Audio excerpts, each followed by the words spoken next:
ख्वाबों के ऊपर मुल्क के फैसले होते थे اور وہ خواب کے پیچھے در حقیقت ایک ایسا جوڑا تھا فراڈیوں کا، فرح گوگی اور جمیل گجر، جو پیچھے سے بیگ پکڑتے تھے اور خواب کی تعبیر یہ ہوتی تھی کہ آپ خواب آئیں اور آپ کسی کو وزیر لگا دیں اور بڑے بڑے عہدوں پر فائز ہو جائیں۔ یہ تھا پاکستان کے ساتھ گھنونا مذاق۔ آج یہاں پر اڈیالہ جیل میں کل ہماری تھی اسٹیٹمنٹ پہ جرا اور آج کنکلوڈ ہوئی، اور میں ایز اے وٹنس تھا یہاں پر، اور جو جج صاحب سے میں نے اپنا بیان دیا اس کے اوپر کل جرا ہوئی۔ عدت کا کیس تھا یہ، اور اس کے اوپر تمام جو میری اسٹیٹمنٹ تھی اس کے اوپر ان کا پاس کوئی جواز نہیں تھا، کوئی جواب نہیں تھا۔ جو یہ نکاح ہوا، جب ہوا اس وقت میں وٹنس تھا، اور عدت جو پوری نہیں ہوئی تھی وہ یہ ثابت ہوا وہاں پر جج صاحب کے سامنے۔ مفتی سعید نے بھی یہ اقرار کیا اس بات کا کہ ان کے بھی علم میں نہیں لایا گیا، اور جرا مکمل کی۔ اس کے بعد آج جو میری اسٹیٹمنٹ تھی اس کے اوپر بھی ہماری ایک مکمل تفصیلی اس پہ جج صاحب کے آگے بیان ہوا، اور تم دونوں جو فریق تھے جن کے اوپر یہ جنہوں نے ثابت کرنا تھا، ایسا کچھ ثابت نہ کر سکے جو اسٹیٹمنٹ میری طرف سے گئی تھی عدالت میں۔ تو اس سے کیا معلوم ہوتا ہے کہ آپ ایک پارٹی کے اتنے بڑے لیڈر خود کو کہلاتے ہیں، اور آپ خود جھوٹ پر ایک ایسی اپنی زندگی کا فیصلہ کرتے ہیں، اور لوگوں کو آپ بڑے بڑے درس دیتے ہیں۔ تکلیف سے یہ بات کہنی پڑتی ہے کہ ہمارے نوجوانوں کو بھی گمراہ کیا گیا، ہمارے بچوں کو آج کیا سبق مل رہا ہے، ہماری پڑھی لکھی عوام، ہمارے جو یوتھ ہے ان کو یہ سبق مل رہا ہے کہ ایک جھوٹ پہ مبنی نکاح کے اوپر ایک اتنا بڑا لیڈر جو خود کو سمجھتا ہے، اور جو جن محترمہ کے ساتھ ان کا نکاح ہوا وہ خود کو ایک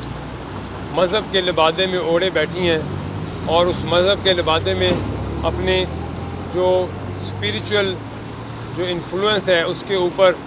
آ کر ایک ملک کے وزیر اعظم سے بڑے بڑے فیصلے کرائے، ملک کے ساتھ ایسا مذاق کیا گیا۔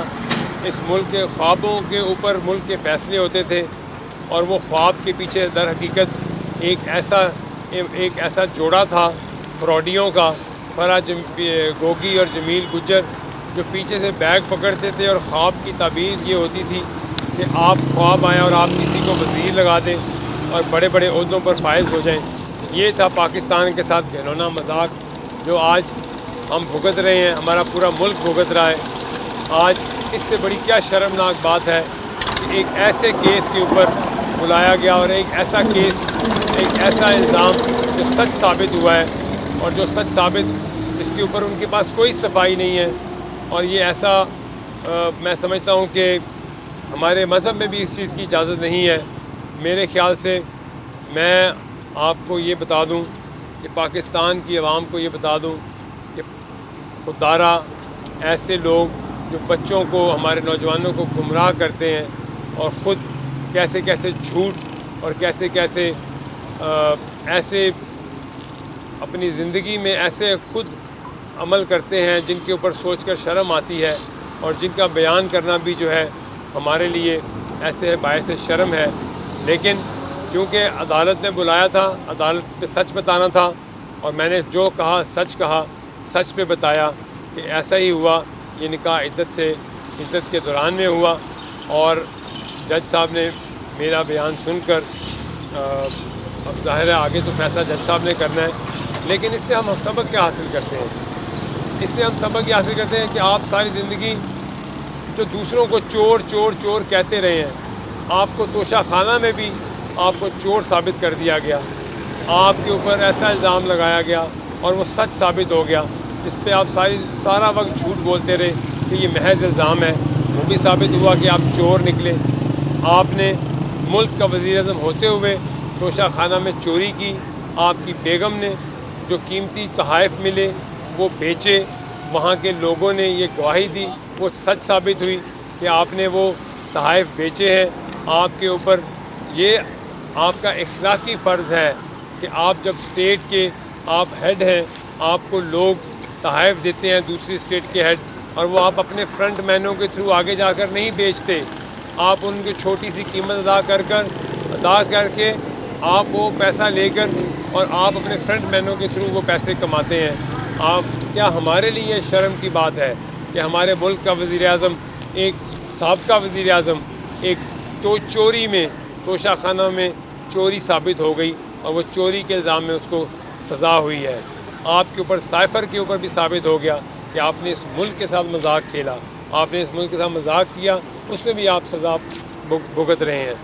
आपने अपने मुल्क से ऐसा मजाक किया है, आपने अपने मुल्क के साथ वो किया है जो शायद हमारा दुश्मन भी ना हमारे साथ करे। हमारी यूथ को आपने ऐसा उकसाया है कि आज हमें बच्चों को बिठाकर उनके लिए उनको पेप टॉक देना पड़ता है, उनको समझाना पड़ता है कि बेटा स्टेट के साथ नहीं लड़ा जाता, स्टेट के साथ आपको खड़े होना पड़ता है। ये स्टेट है, ये मुल्क है तो हम हैं,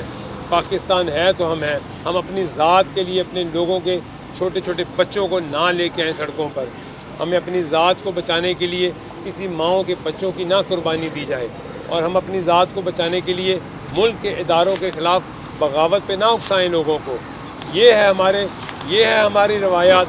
ये है लीडरशिप। इसलिए हम लीडर बनाते हैं लोगों को, इसलिए हमने ऐसी जद्दोजहद की थी, ऐसे पाकिस्तान के लिए ऐसे लीडरों को लाने के लिए हमने जद्दोजहद की थी। मेरा नहीं ख्याल, हमें आज मेरे लिए बड़ा तकलीफ़ दे लम्हा है कि मैं आज ये बात कर रहा हूँ, क्योंकि मैंने एक कॉज़ के लिए पाकिस्तान के लिए काम किया था, ऐसी जमात के लिए काम किया था, ऐसी जमात के चेयरमैन या लीडर के लिए काम किया था कि मेरे मुल्क के लिए कुछ बेहतरी आएगी। ये नहीं था कि वो बाद में एक ऐसे ख्वाबों के ऊपर फैसले करने शुरू हो जाएंगे, एक ऐसे झूठ पे मबनी अपनी ज़िंदगी के फ़ैसले और ऐसा फ्रॉड करके एक निकाह कर लेंगे और किसी का घर तबाह कर देंगे। आज वो मानिका साहब भी यहाँ बैठे हुए थे और वो अपनी जो ऐसी दुख भरी दास्तान सुना रहे थे, उस पर दुख होता था कि उनका घर टूट गया, उनका घर तबाह हो गया। उनके बच्चों की बातें जो हमारे सामने आई हैं और वो तकलीफ़ दे हैं, वो शर्मनाक है हमारे लिए कि हम अपने मुल्क के मीडिया में हम अपने मुल्क के लोगों को क्या बताएं कि इस जमात के लीडर ऐसे होते हैं जो किसी के झूठ किसी का घर तोड़ते हैं, किसी के बच्चों की ज़िंदगी तबाह करते हैं। मेरे ख्याल से मैं तो आप लोगों को यही कह सकता हूँ कि प्लीज़ अपने बच्चों को हम अपने मुल्क की खैर करें, अपने बच्चों को ऐसे लोगों से दूर करें जो कि मुल्क में अनारकी और लड़ाई और नफ़रत की फ़ज़ा पैदा करते हैं। और इंशाअल्लाह पाकिस्तान आगे जाएगा। पाकिस्तान के इदारों को जो लड़ाने की कोशिश करेंगे वो मुँह की खाएंगे और वो उनको इबरत का निशान हम बनाएंगे इंशाअल्लाह।